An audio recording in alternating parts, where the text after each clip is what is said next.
الحمدللہ رب العالمین والصلاة والسلام علی اشرف الانبیاء والمرسلین نبینا محمد وعلی آلہ واصحابہ اجمعین وبعد۔ عقیدہ و سنت سے متعلق سلف صالحین کے اقوال اس عنوان سے جو سلسلہ آپ کے سامنے چل رہا ہے، اس سلسلے کے اس حلقے میں، اس سیشن میں آپ کے سامنے مزید چند اقوال پیش کرنے ہیں۔ اللہ سے دعا ہے کہ اللہ تعالی ہمیں اور آپ کو سنتوں کو اپنی ذات پر لازم کرنے کی، نافذ کرنے کی توفیق عطا فرمائے۔ ہمارے سامنے جو اس وقت قول ہے وہ 28 نمبر کا قول ہے، اور اس میں ایک بہت ہی اہم نمونہ امت کے سلف کے حوالے کا موجود ہے۔ کس طرح سے نبی کی سنت آ جانے کے بعد ہماری امت کے اسلاف، ہمارے ائمہ فوری طور پر عمل کرنے کے لیے آمادہ ہو جایا کرتے تھے۔ آج سنتوں سے دوری کا جو ماحول ہے وہ حیرت انگیز ہے، وہ تعجب خیز ہے کہ سنت آ جائے اور سنت کے مقابلے میں شخصیتوں کا، مسلکوں کا، ایسے ہی ریت روایت کا، باپ دادوں کے طور طریقوں کا حوالہ دیا جاتا ہے۔ تو سنتوں سے دوری اختیار کرنا حیرت انگیز ہے، تعجب خیز ہے۔ یہ واقعات اگر آپ پڑھیں گے تو آپ محسوس کریں گے کہ سنت پر فوری عمل کو دیکھ کر کے بسا اوقات لوگ حیرت میں پڑ جایا کرتے تھے۔ آج یہ حیرت انگیز ہے کہ لوگ کیسے سنت سے دوری اختیار کرتے ہیں، کس بنیاد پر سنت کی راہ میں کسی چیز کو کھڑا کرتے ہیں۔ ہمارے اسلاف کی زندگی ہمارے لیے نمونہ ہے۔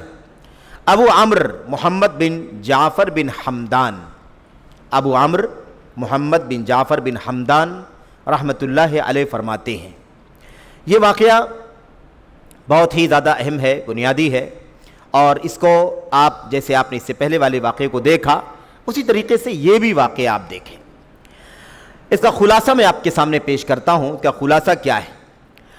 کہتے ہیں کہ ہمیں ابو عثمان سعید بن اسماعیل رحمۃ اللہ علیہ نے ایک رات اپنی مسجد میں نماز پڑھائی۔ ابو عمرو محمد بن جعفر بن حمدان رحمۃ اللہ علیہ فرماتے ہیں کہ ایک رات کس نے؟ ابو عثمان سعید بن اسماعیل رحمۃ اللہ علیہ نے اپنی مسجد میں ہمیں نماز پڑھائی، یعنی ہم لوگ ان کی مسجد میں گئے جہاں وہ نماز پڑھاتے تھے، ہم اس مسجد میں گئے اور ہم نے ان کے ساتھ نماز پڑھی۔ تو ہم نے کیا دیکھا؟ کہتے ہیں وَعَلَيْهِ إِزَارٌ وَرِدَاءٌ، ان کے جسم پر ایک ردا اور ایک ازار۔ کیا تھا؟ ازار اور ردا، یعنی ایک تہبند اور ایک چادر، یعنی ایک چادر نیچے لنگی کی جگہ پر یا پائجامہ جس کو ہم کہتے ہیں اس کی جگہ پر باندھ رکھا تھا انہوں نے، اور ایک کپڑا اوپر، چادر اپنے کندھے کے اوپر اوڑھ رکھا تھا انہوں نے۔ اب یہ حالت دیکھ کر کے ہم نے تعجب کیا کہ یہ کیا مسئلہ ہے، کہ یہ آج مطلب کون سا مسئلہ ہے کہ انہوں نے ایک لنگی پہن رکھی ہے اور ایک چادر اوڑھ رکھی ہے، نماز پڑھا رہے ہیں۔ تو کہتے ہیں کہ وَعَلَيْهِ إِزَارٌ وَرِدَاءٌ فَقُلْتُ لِأَبِي يَا أَبَا، اب ہوا محرم۔ ابو عمرو محمد بن جعفر بن حمدان کہتے ہیں کہ میں نے اپنی والد سے پوچھا، ابا جان یہ کیسے نماز پڑھا رہے ہیں؟ ایک لنگی ہے اور ایک چادر اوڑھ رکھا ہے، اہوا محرم، کیا یہ حالت احرام میں ہے؟ کیا یہ حالت احرام میں ہے کہ مطلب پہن لیا ہو گھر سے ہی چادریں، سلا ہوا کپڑا نکال دیا ہو اور اس طرح سے آپ جا رہے ہو؟ فقال اللہ، انہوں نے کہا کہ نہیں، ایسا کوئی مسئلہ نہیں کہ حالت احرام میں ہے وہ۔ پھر سوال پیدا ہوتا ہے کہ پھر لنگی اور ازار میں، یعنی ازار اور چادر میں نماز کیوں پڑھا رہے ہیں یہ؟ وَلَكِنَّهُ يَسْمَعُ مِنِّي الْمُسْتَخْرَجِ، یہ بہت پیاری بات ہے۔ کہتے ہیں معاملہ یہ ہے کہ اس وقت کیا کر رہے ہیں؟ وَلَكِنَّهُ يَسْمَعُ مِنِّي الْمُسْتَخْرَجَ الَّذِي خَرَّجْتُهُ، اس وقت وہ میرے درس میں بیٹھ رہے ہیں۔ میں خلاصہ بتا دوں، میرے درس میں بیٹھ رہے ہیں، مجھ سے مستخرج سن رہے ہیں۔ مجھ سے کیا سن رہے ہیں؟ مستخرج۔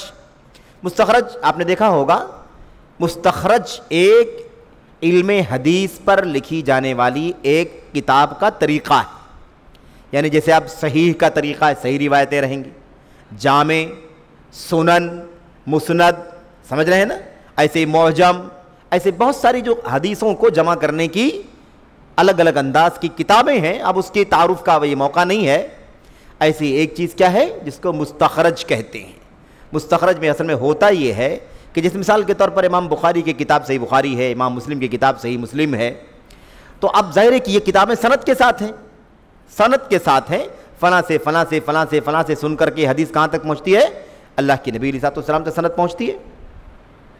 تو ہوتا یہ ہے کہ کوئی دوسرا محدث انہی حدیثوں کو اپنی سند کے ساتھ روایت کرتا ہے، اپنی سند کے ساتھ روایت کرتا ہے اور اسی سند میں جا کر کے مل جاتا ہے. ایسی کتابوں کو کیا کہتے ہیں؟ مستخرج. یہ بالکل سرسری ہے، اس کو جب ہم تفصیل سے بیٹھیں گے تو اس کی مثالیں اور ساری چیزیں ہمارے سامنے آئیں گے کہ مستخرج کسے کہتے ہیں. سرسری طور پر اس کا ایک خلاصہ یعنی کہہ لیجیے ایک زاویہ آپ کے سامنے ذکر کر دیا گیا. کہتے ہیں کہ وہ مجھ سے مستخرج سن رہے ہیں، جو میں نے مستخرج کتاب لکھی ہے اس کتاب کو کیا کر رہے ہیں؟ وہ سن رہے ہیں. کون؟ یہ جن کا نام لیا گیا، کون؟ ابو عثمان سعید بن اسماعیل رحمۃ اللہ علیہ. اچھا جناب، یہ کس سے سن رہے ہیں؟ یہ سن رہے ہیں جو روایت کرنے والے ہیں ان کے والد سے، ابو عمرو محمد بن جعفر، امام جعفر بن حمدان سے. یہ کیا کر رہے ہیں؟ ان کی مستخرج سن رہے ہیں، یعنی حدیث کا درس ہو رہا ہے، مستخرج پیش کر رہے ہیں، اس کی روایتوں کے ساتھ وہ بتا رہے ہیں اور وہ اس درس کے اندر بیٹھ رہے ہیں. یعنی یہی حدیثیں آ رہی ہیں اس کے اندر، سند الگ ہے لیکن حدیثیں گھوم کر کے آ رہی ہیں. معاملہ کیا ہے؟ کہہ رہے ہیں کہ اب ان کا طریقہ یہ ہے کہ جب بھی ان کے سامنے سے کوئی سنت گزرتی ہے، ان کے سامنے کوئی سنت گزرتی ہے، ایک حدیث پڑھ کر کے سنائی اپنے مستخرج میں سے، فلاں سے حدیث بیان کی میں نے سنی، انہوں نے فلاں سے سنی، انہوں نے فلاں سے سنی، انہوں نے فلاں سے سنی، اللہ کے نبی علیہ السلام نے ایسا کیا، ایسا کہا. مثال کے طور پر جب بھی کوئی حدیث، کوئی سنت ان کے پاس سے گزرتی ہے، سنتے ہیں وہ، لم یکن استعملها فیما مضى، اور وہ سنت ایسی ہوتی ہے جس پر وہ اس سے پہلے عمل نہیں کیے ہوتے ہیں. اب اس سے پہلے بات آ چکی ہے پچھلے درس میں کہ جو سنتیں آتی ہیں عمل میں، صبح شام عمل میں آنے کا معاملہ آتا رہتا ہے، اس پر تو عمل کرتے ہی ہیں، لیکن بعض مسائل سنت کے ایسے رہتے ہیں جو کبھی ہمارے سامنے آتے ہیں. مثال کے طور پر بارش نہیں ہو رہی ہے تو بارش کی نماز پڑھی جا رہی ہے، سورج گرہن ہو گیا، چاند گرہن ہو گیا تو چاند گرہن کی نماز پڑھی جا رہی ہے کہ نہیں؟ ابھی آدمی ڈیلی تو نہیں کرتا ہے، جب اس کا ٹائم آتا ہے تو اس پر عمل کرتا ہے.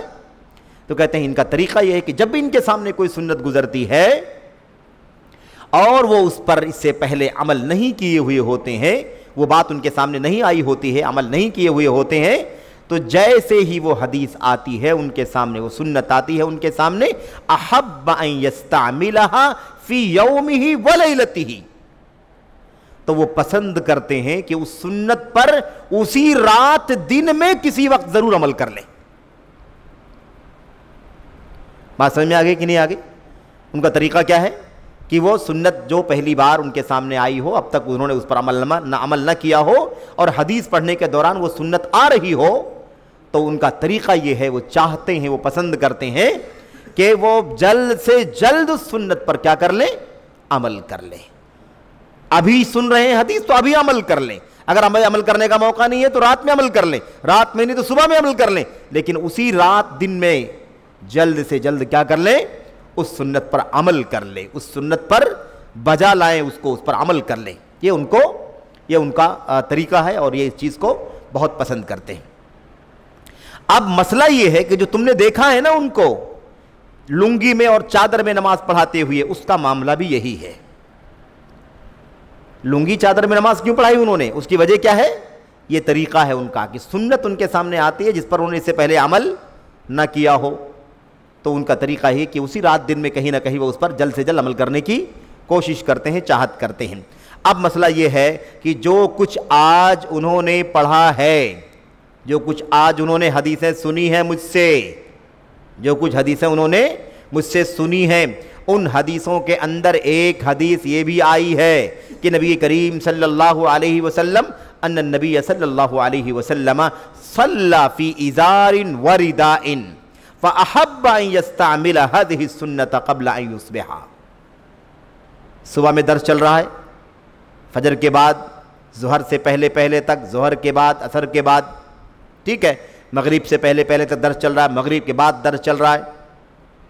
ابھی دن بھر میں کوئی حدیث آئی ہے ان کے سامنے جس میں یہ بات آئی ہے کہ نبی کریم صلی اللہ علیہ وسلم نے ازار میں اور ردا میں، یعنی لنگی تہبند میں اور چادر میں نماز پڑھی ہے. 2 کپڑوں میں نماز پڑھی ہے، ایک لنگی کی جگہ پر اور ایک قمیص کی جگہ پر، اوپر چادر اور نیچے تہبند جس کو ہم کہتے ہیں لنگی. اس میں اللہ کے نبی نے نماز پڑھی، یہ حدیث ان کے سامنے آئی ہے.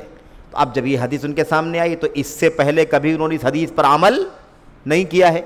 اپنے جو لباس میں وہ رہتے اس نماز میں نماز پڑھایا کرتے تھے، نماز پڑھاتے تھے، کرتا ہے، پائجامہ ہے نا، اور جبہ ہے مثال کے طور پر، چوغا، کوئی بھی لباس جو چلتا تھا، جو بھی لباس معمول میں تھا اس لباس میں وہ نماز پڑھایا کرتے تھے. لیکن آج جو حدیثیں پڑھی گئی ہیں ان حدیثوں میں ایک حدیث یہ بھی تھی کہ نبی کریم صلی اللہ علیہ وسلم نے ازار میں اور چادر میں نماز پڑھی ہے. یہ حدیث ان کے سامنے سے گزری تو فَأَحَبَّ أَن يَسْتَعْمِلَ، ان کو پسند ہوا، انہوں نے چاہا کہ وہ اس سنت پر عمل کر لیں قبل ان یصبح، صبح ہونے سے پہلے، صبح ہونے سے پہلے اس سنت پر عمل کر لیں. یہ ان کی چاہت ہوئی، اس لیے انہوں نے سلا ہوا کپڑا نکال دیا اور ایک لنگی باندھ لی اور اوپر سے ایک چادر اوڑھ لیا اور مصلی پر آ کر کے امامت کے لیے کھڑے ہو گئے اور نماز پڑھا دی. جس کے بارے میں آپ پوچھ رہے ہیں کہ کیا حالت احرام میں ہے یہ؟ دیکھا آپ نے سنت کا جذبہ ہمارے اسلاف کے ہاں کتنا تھا؟ ہمارے اسلاف کے ہاں سنت کا جذبہ یہ تھا کہ ایک بار ہی، اگر پہلی بار ہی وہ حدیث ہمارے سامنے آئی ہے، سنت آئی ہے اور اب تک اس پر عمل ہم نے نہیں کیا ہے، تو اس پر عمل کر لینا انہیں پسند تھا، وہ چاہتے تھے کہ عمل ہو جائے. تو ایک تو عمل کرنے کی چاہت، پسند کرنا، محبت رکھنا سنت سے، اور دوسری چیز یہ ہے کہ تاخیر نہیں کرنا. تو ٹھیک ہے، آئی ہے، زندگی پڑی ہوئی ہے، عمل کر لیں گے کبھی، کوئی مسئلہ نہیں ہے. یہ طریقہ بھی ان کا نہیں تھا. فَأَحَبَّ أَن يَسْتَعْمِلَ هَذِهِ السُّنَّةَ قَبْلَ أَن يُصْبِحَ، ان کی چاہت ہوئی، انہوں نے چاہا کہ اس سنت پر عمل کر لیں، اسی رات میں عمل کر لیں، صبح ہونے سے پہلے. صبح کس نے دیکھی ہے؟ صبح کس نے دیکھی؟ اذا امسیت فلا تنتظر الصباح واذا اصبحت فلا تنتظر المساء، شام ہو جائے تو صبح کا انتظار نہ کرو، اور صبح ہو جائے تو شام کا انتظار نہ کرو. یہ اسلاف کا طریقہ تھا. میرے بھائیوں، آپ اس حدیث میں یعنی اس واقعے میں، اس قول میں آپ محسوس کر سکتے ہیں کہ ہمارے اسلاف کا سنت کے سلسلے میں جذبہ کیسا تھا.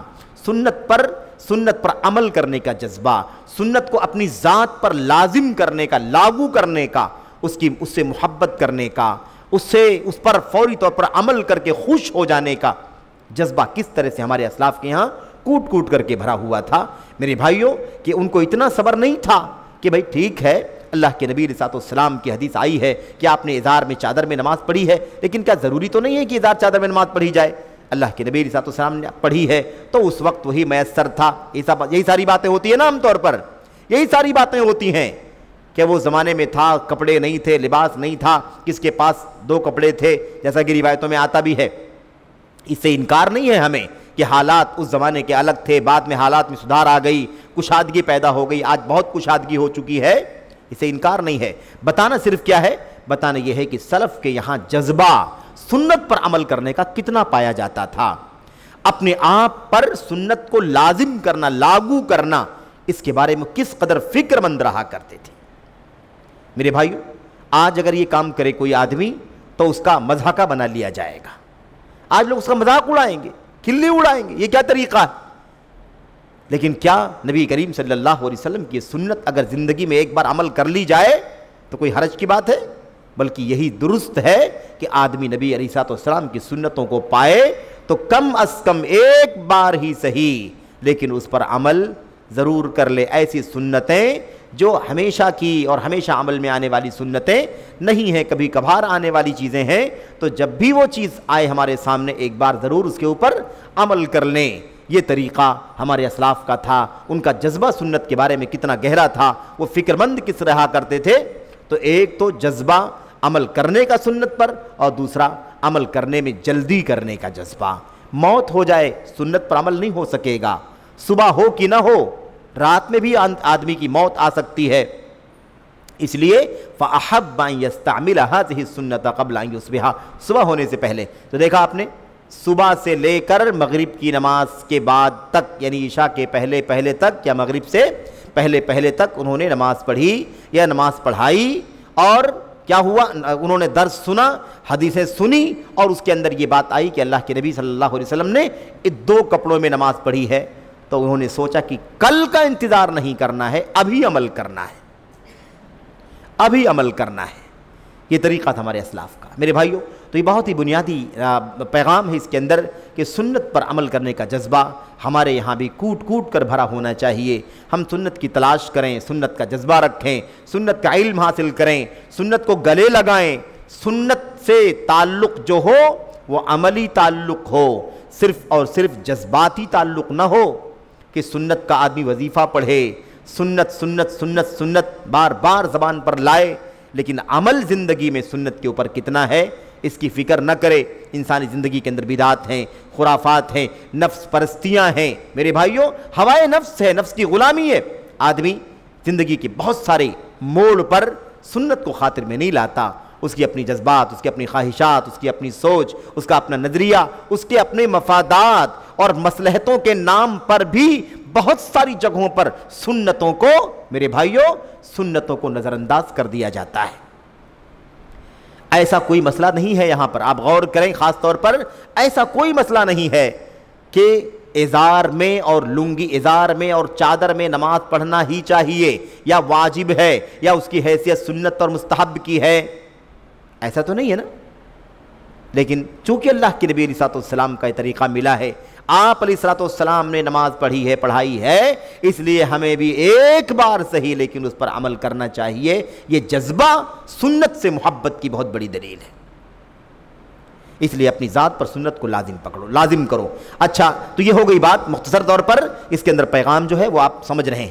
آگے دیکھیے، ایک آخری قول ہے اس باب کا، یہ جو فصل چل رہی تھی نا، اپنی ذات پر سنت کو لازم کرنا، اس سلسلے کا آخری جو قول ہمارے سامنے ہے یہ ہے قول، یہ ہے 29 نمبر کا. ہمارے سامنے ہے قول نمبر 29. اس کے اندر انہی کا واقعہ ہے، وہی روایت کرتے ہیں. کون؟ ابو عثمان رحمہ اللہ. ابو عثمان رحمہ اللہ ہی کا واقعہ ہے، اور بیان کرتے ہیں ابو عمر محمد بن جعفر. ابو عمر محمد بن جعفر بیان کرتے ہیں، کہتے ہیں کہ میں نے انہیں، یعنی ابو عثمان رحمۃ اللہ علیہ کو فرماتے ہوئے سنا، جن کا عمل آپ نے ابھی دیکھا نا، انہی کا قول دیکھیں. جن کا عمل دیکھا آپ انہی کا قول دیکھیں. جب یہ قول یہ ہے تو قول کے مطابق عمل ہونا چاہیے کہ نہیں ہونا چاہیے؟ تو یہی ہے قول اور یہی ہے عمل. جیسے آدمی کی گفتار ہو ایسے ہی آدمی کا کردار بھی ہونا چاہیے. زبان سے کچھ کہے، عمل سے کچھ کرے، ایسا نہیں ہونا چاہیے. یہ تو نفاق ہے میرے بھائیوں. کیا کہا ابو عثمان رحمۃ اللہ علیہ؟ فرماتے ہیں، کہتے ہیں میں نے یہ ان کو فرماتے ہوئے سنا ہے. ابو جعفر کیا کہتے ہیں؟ محمد بن جعفر بن، کیا نام ہے ان کا؟ محمد بن جعفر بن حمدان. یہ بیان کرتے ہیں کہ میں نے ابو عثمان رحمۃ اللہ علیہ کو فرماتے ہوئے سنا. وہ کہہ رہے تھے، یہ قول اس سے پہلے بھی شاید آیا ہے میرے خیال سے، غالباً شیخ صالح آل شیخ کے اقوال کے ضمن میں یہ قول آیا ہوگا. ممکن ہے پورا قول آیا ہو یا آدھا آیا ہو، لیکن اس قول کا تذکرہ سرسری طور پر آ چکا ہے. اس میں دیکھیے، کہتے ہیں من امر السنت علی نفسه قولا وفعلا نطق بالحکمہ ومن امر الہوى علی نفسه نطق بالبدعہ لقوله تعالی ان تطیعوه تہتدوا.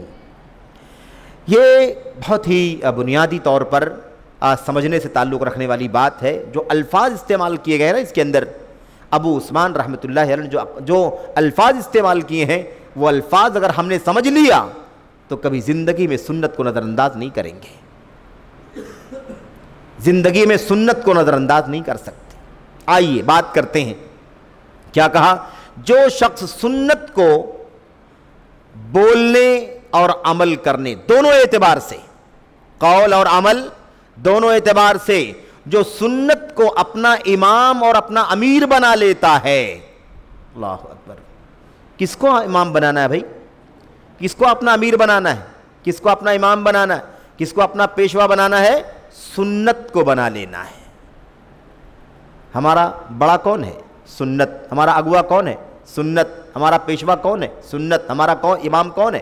سنت نبی کریم صلی اللہ علیہ وسلم کی. آپ صلی اللہ علیہ وسلم جب تک باحیات تھے بنفس نفیس صحابہ کرام آپ سے رابطہ کرتے تھے، آپ سے پوچھتے تھے، سوالات کرتے تھے، آپ کی مجلسوں میں بیٹھتے تھے.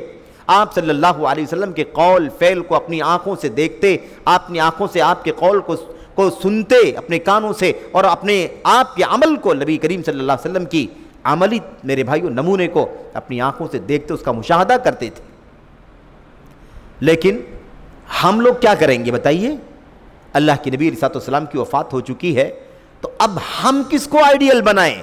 نبی کریم صلی اللہ علیہ وسلم باحیات تھے، آپ امام ہیں، آپ پیشوا ہیں، آپ قدوہ ہیں، آپ نمونہ ہیں، آپ لقد کان لکم فی رسول اللہ اسوۃ حسنہ، آپ بہترین آئیڈیل ہیں.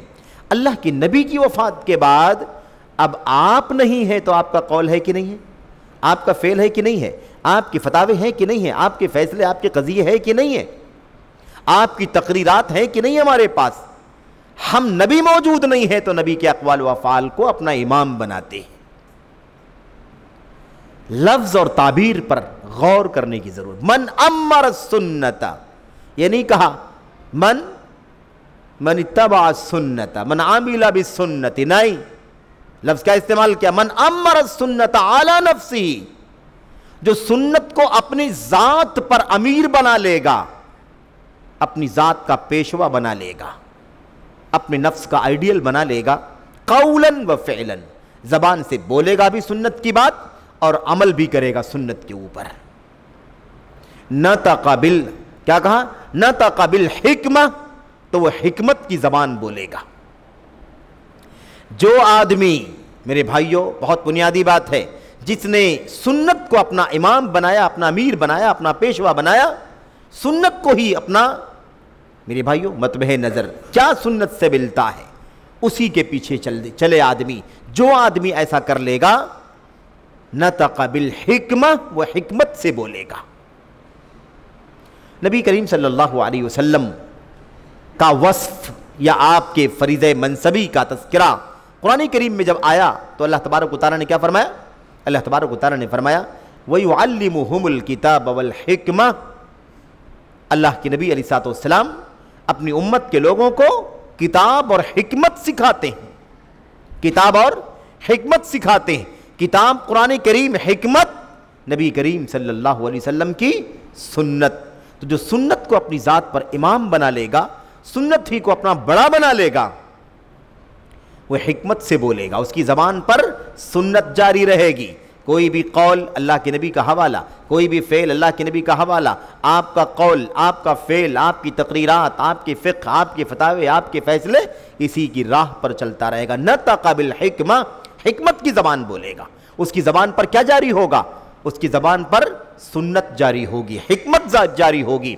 اس کی زبان پر کبھی انکار نہیں ہوگا سنت کا، اس کی زبان سے، اس کے قلم سے کبھی استخفاف نہیں ہوگا سنت کا، اس کے رویے میں کبھی سنت سے بیزاری نہیں پائی جائے گی، کبھی وہ سنت کو اپنی عقل کی لونڈی نہیں بنا لے گا.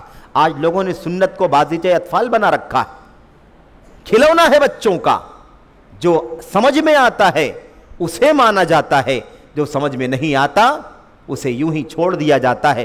کیا یہ کھلونا ہے کہ نہیں ہے میرے بھائیوں؟ کھلونا ہے کہ نہیں ہے؟ دیکھو دنیا میں جتنے اہل بدعت ہیں یہ سب کے سب سنت سے ہٹے ہوئے ہیں کہ نہیں ہٹے ہوئے ہیں؟ اور ہم یہ بات بار بار کہتے ہیں آپ کے سامنے.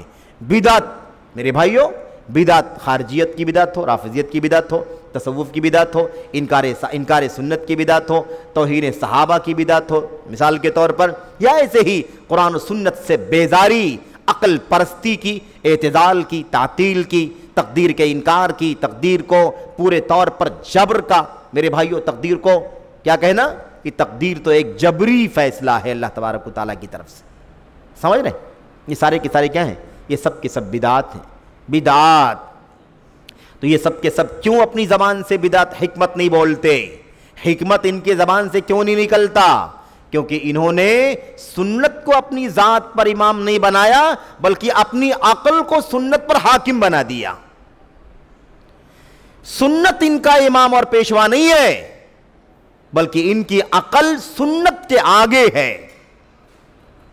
ان کی عقلیں سنت پر حاکم ہیں, سنت پر میرے بھائیوں سنت پر مقدم ہیں.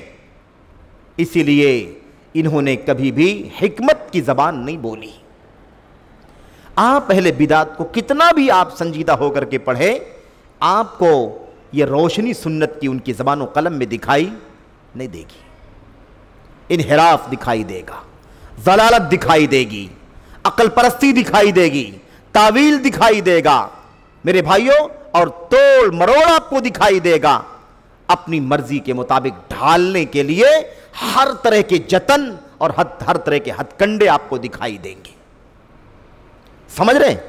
اپنی عقل کی لونڈی بنا رکھا ہے نبی کریم صلی اللہ علیہ وسلم کی سنتوں کو, آپ کے فرامین کو, آپ کے اقوال کو, آپ کے افعال کو, آپ کی تقریرات کو. آپ دیکھیں کیا کہا, وَمَنْ أَمَّرَ الْهَوَى عَلَى نَفْسِهِ نَطَقَ بِالْبِدْعَةِ. یہی ہے خلاصہ اس کا.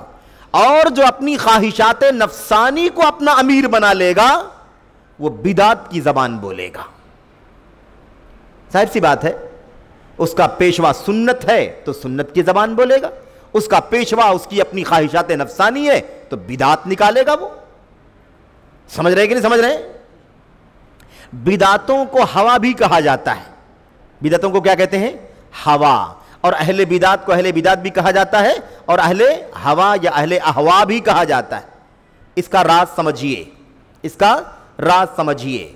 وہ جو بدعت ہے جس کو وجود میں لایا گیا ہے وہ تو بدعت ہے, وہ ہوا نہیں ہے, لیکن ہوا کے نتیجے میں نکلا ہے, اس لیے اس کو کیا کہا جاتا ہے؟ کبھی بدعت کہا جاتا ہے, کبھی ہوا کہا جاتا ہے. کبھی بدعت اہل بدعت کہا جاتا ہے, کبھی ہوا سے نسبت کرتے ہوئے اہل ہوا کہا جاتا ہے. یعنی گویا کہ بگاڑ کہاں ہے؟ بگاڑ یہاں ہے. ہم نے اپنی خواہشات کو اپنا پیشوا بنایا تو اس کا نتیجہ کیا ہوگا؟ بدعت نکلیں گی. اور ہم نے اپنا پیشوا اگر سنت کو بنایا ہوتا تو بدعت نہیں نکلتی, سنتیں ہی نکلتی. اس لیے یہ بات یاد رہے. تو اہل سنت اور اہل بدعت کا فرق یہ ہے, اور راز بھی یہی ہے کہ بدعتیں کیوں نکلتی ہیں. اتنے سارے بدعتی, اتنے سارے بدعت کے راستے, اتنے سارے فرقے بدعت کے وجود میں کیوں آئے؟ ایک ہی سبب. امام ابو عثمان رحمت اللہ علیہ کا یہ قول, من امر السنت علی نفسہ نطق بالحکمہ. میرے بھائیو, جو سنت کو اپنا پیشوا بنا لیتا ہے وہ حکمت کی زبان بولتا ہے, اس کی زبان پر سنت جاری ہوتا ہے. اور جو اپنی خواہشات کو اپنا امیر بنا لیتا, اپنا امام بنا لیتا, پیشوا بنا لیتا ہے, اس کی زبان سے بدعتیں نکلتی ہیں. زبان سے نکلے, قلم سے نکلے, میڈیا پر نکلے, کوئی فرق نہیں ہے. دور اور زمانے کی ترقی کے اعتبار سے یہ چیزیں ڈیولپ کر رہی ہیں, لیکن خلاصہ یہ ہے کہ اس کا نتیجہ اور انجام کیا ہوگا. تو یہ مسئلہ سارا کا سارا یہی ہے. سارے اہل بدعت سب کے سب ان لوگوں نے سنت کو اپنا پیشوا نہیں بنایا, انہوں نے اپنی خواہشات کو اپنا پیشوا بنایا, اپنی نفس کو, اپنی خواہشات نفسانی کو اپنا امام بنایا. اس لیے ان کی زبان سے, ان کے قلم سے, ان کی تحریروں میں, ان کی تقریروں میں, ان کے میڈیا پر, ان کے فتووں میں, ان کے فیصلوں میں آپ کو سنت نہیں دکھائی دیتی ہے, بدعت دکھائی دیتی ہے.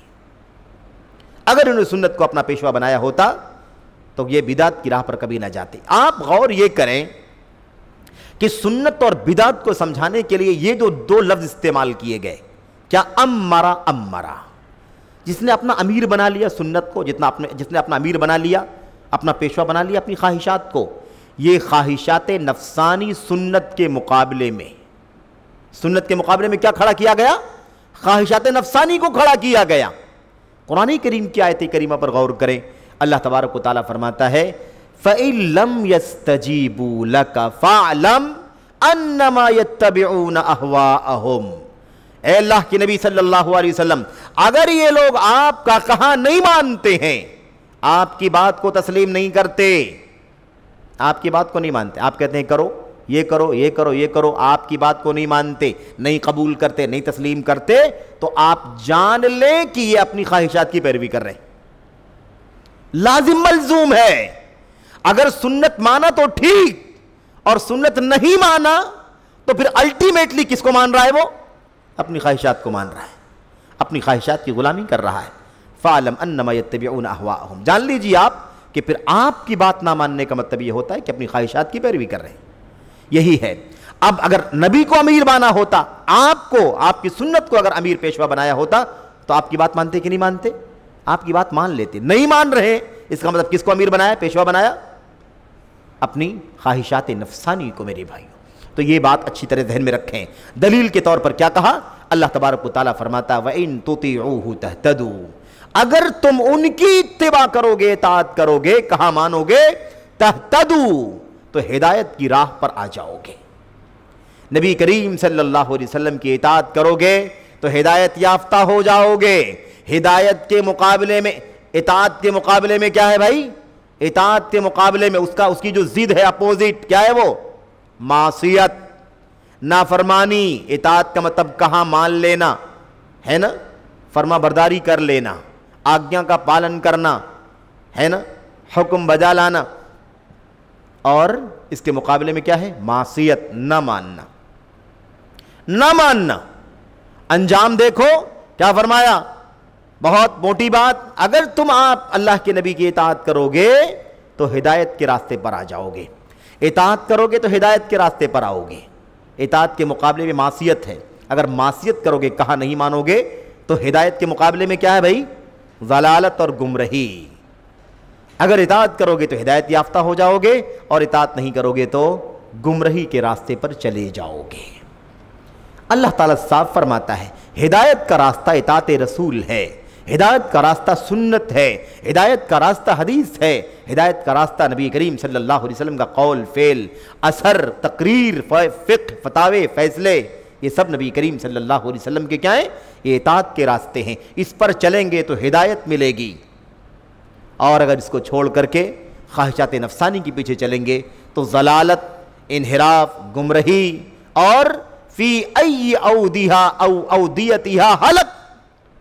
جب سنت سے آدمی ہٹ جائے گا تو کوئی ضمانت نہیں ہے کہ پھر آدمی کس وادی میں ہلاک ہو جائے، برباد ہو جائے، کہیں بھی جا سکتا ہے۔ جیسے اللہ تعالیٰ نے کیا فرمایا، نُوَلِّهِ مَا تَوَلَّا، وہ اب جہاں جائے گا، جہاں مڑے گا، جس طرف گھومے گا، ہم اسے اسی طرف گھما دیں گے، کیونکہ اصل راستہ کیا کر چکا ہے؟ چھوڑ چکا ہے۔ تو یہ ہے میری بھائیوں امت کے اسلاف کے اقوال کہ ہمیں کیا کرنا چاہیے؟ سنت کو اپنی زندگی میں نافذ کرنا چاہیے، لازم کرنا چاہیے، بلکہ سنت کو اپنا امام اور اپنا پیشوا بنا لینا چاہیے۔ اللہ سے دعا ہے کہ اللہ تعالی ہم سبوں کو عمل کی توفیق عطا فرمائے، سنت کی جستجو، سنت سے محبت، سنت سے کا التزام اور اس کی پیروی کرنے کی توفیق عطا فرمائے، اسے اپنا امام اور پیشوا بنانے کی توفیق عطا فرمائے، اس کے مقابلے میں خواہشات نفسانی اور عقل پرستی کو، عقل کو اپنا میرے بھائی پیشوا بنانے سے اللہ تعالی ہم سب کو بچنے کی توفیق عطا فرمائے۔ آمین رب العالمین۔ والسلام علیکم ورحمۃ اللہ وبرکاتہ۔